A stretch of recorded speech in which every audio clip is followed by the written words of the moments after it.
Muy buenos días, bienvenidos a nuestro podcast de Libros en Vuelo sobre el tema tipo de narradores con los integrantes Chinya Martín, Kanur Sondadiller y su servidor Uchino Sales Sergio.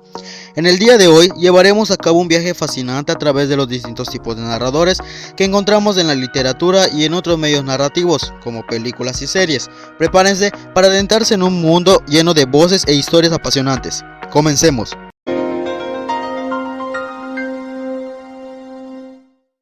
Pues muy bien, ahora estamos en nuestro podcast, Libros en Vuelo. ¿Cómo te sientes, Sergio? ¿Qué te hace sentir esta experiencia nueva? Estoy emocionado por discutir este tema tan interesante. Los narradores juegan un papel fundamental en cómo se cuenta una historia y cómo se conecta con el lector. Exactamente, ahora empecemos con el narrador en primera persona. Este tipo de narrador es aquel que cuenta una historia desde su propia perspectiva, utilizando pronombres personales como yo y mí. Suele ser el protagonista o un personaje importante de la historia. Así es, el narrador en primera persona nos permite tener una visión más íntima de los pensamientos y emociones del personaje. Además, podemos ver su punto de vista y entender cómo percibe la trama. Pasemos ahora al tipo de narrador protagonista. En esta ocasión, el narrador es uno de los personajes principales dentro de la historia. A través de sus ojos, oídos y experiencias, somos testigos de los eventos que se desarrollan. Osalde, ¿tú conoces libros que estén narrados en primera persona protagonista?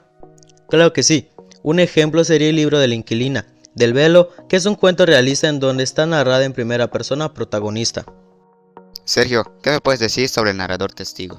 Bueno, este tipo de narrador se encuentra presente en la historia, pero no es el protagonista principal. En lugar de ello, nos relata los hechos que ha presenciado desde su punto de vista, a través de su testimonio. Podemos adentrarnos en situaciones emocionantes y peligrosas. Un libro que me gustó y está narrado en testigo fue El último cliente de la noche, de Marguerite Duras, ya que es un cuento de ciencia ficción y a mí me encanta sumergirme en esos tipos de lectura ya que me imagino las historias. Bien, ahora pasaremos a la siguiente, la cual es monólogo interior. Sergio, ¿a ti en lo personal te gusta leer libros con este tipo de narrador?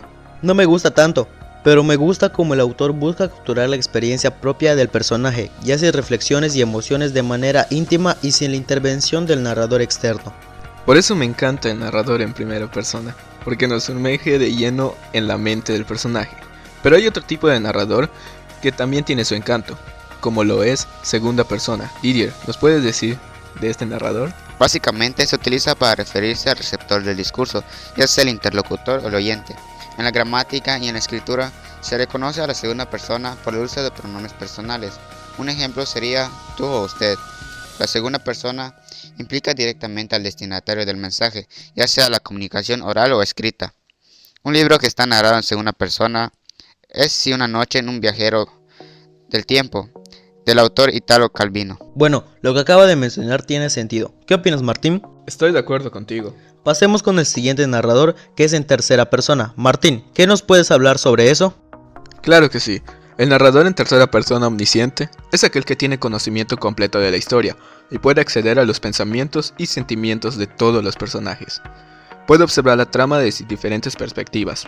Ahora bien, el esquiciente cuenta con la historia desde la perspectiva de un personaje específico. Aunque el narrador es externo a la historia, solo tiene acceso a los pensamientos y sentimientos de ese personaje en particular. Un ejemplo del libro omnisciente sería Un mundo feliz, la cual es una novela del autor Aldous Huxley. De una novela distópica que describe una sociedad futurista en la que las personas son condicionadas desde nacimientos para aceptar su posición en la jerarquía social y consumir una droga llamada soma para mantenerse felices. Pero antes que nada, ¿qué es la droga soma? Bueno, esta es una droga ficticia de la novela Un mundo feliz que consume para experimentar una sensación de bienestar, euforia y felicidad. Y ahora, el tipo esquiciente es el libro Juego de Tronos, que es una serie de novelas de fantasía que narra luchas de poder entre familias nobles en el continente de los Westeros, con elementos de intriga, traición y batallas épicas. Por otro lado, el narrador en tercera persona limitado se centra en un solo personaje y solo tiene acceso a sus pensamientos y emociones. Esto nos permite conectarnos profundamente con este personaje y comprender su desarrollo a lo largo de la historia. Exacto, cada tipo de narrador tiene sus ventajas y desventajas. Por ejemplo, el narrador en tercera persona omnisciente puede perder cierta intimidad con los personajes, pero a cambio ofrece una visión global de la trama. Mientras tanto, el narrador en primera persona nos permite una mayor identificación con el protagonista, pero también estamos limitados a su perspectiva. Es evidente que el uso de diferentes tipos de narradores puede cambiar completamente la historia. Es importante que los escritores elijan el narrador que mejor se ajuste a su historia y que lo quieran transmitir. La diferencia entre los tipos de narradores, primera, segunda y tercera persona, radica en la perspectiva desde la cual se cuenta la historia. Una forma de identificarlos, estos tipos de narradores, se hace generalmente a través del uso de pronombres y las pistas que proporciona el texto. En narración en primera persona, el uso de yo y nosotros es una señal clara. En segunda persona, el uso de tú y ustedes nos indica que el narrador está dirigiendo su discurso al lector. En tercera persona, el uso de pronombres como él, ella y ellos sugiere una perspectiva externa al narrador, aunque puede variar dependiendo de la forma que se encuentra la historia. Además, las acciones y los pensamientos de los personajes también pueden ayudar a identificar el tipo de narrador utilizado. Definitivamente, y eso es todo por hoy en nuestro podcast sobre los tipos de narradores. Espero que hayan disfrutado de nuestra discusión y que les haya resultado útil para entender mejor cómo se construye una narrativa.